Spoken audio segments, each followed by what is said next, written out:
aynu isweydiino gabdhaheenu maxay ku aadaan iskuulada maxay ku aadaan jaamacaadka maalmaha kamida waxa fiirisaa gabadhaadu marada ay qabto oo jaamacadda ay ku aado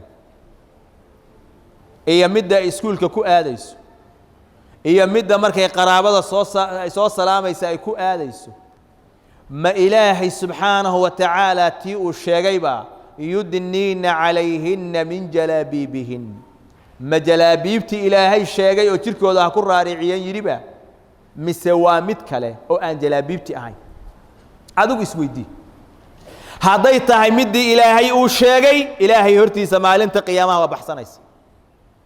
haddaad mas-uul ka tahay oo lacagta oga soo bixisay midii ilaahay sheegay midii cagsigeeda ahayd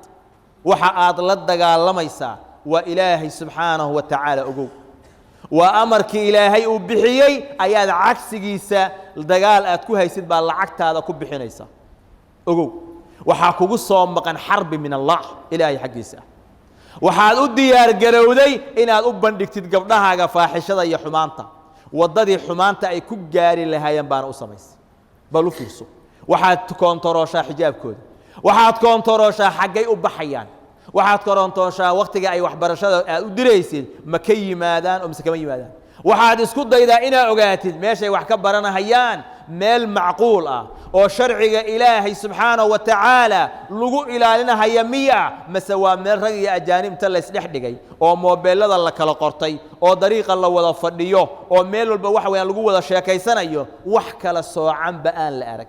ilaahay qiyaamo ku weydiin mahayo maxaa gabadhaada uga saari weyda jaamacadda maadiga ah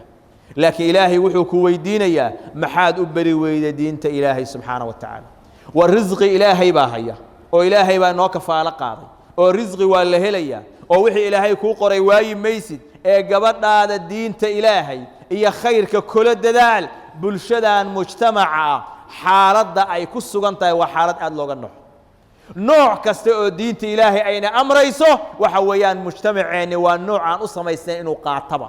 waxayna dadkaani ka soo baxahayaan waa guryo xala ay ku hoydeen bay saaka ka soo dareerayaan guryaha ay ku hooyanayaan miyaan dad mas-uuliyiinay joogin miyaan aabbayaal ilaahay ka baqayaa joogin aabbihii salaaduu aadayaa masaajidkuu aadayaa ma darsigiibuu imaanayaa carruurtii iyo reerkiina waxba kama quseeyaan nacuudu billaahi min dalik ogow markaad dhimatid xisaabtaasi waa kuu taala ilahay ogtiisa subxana wa tacaala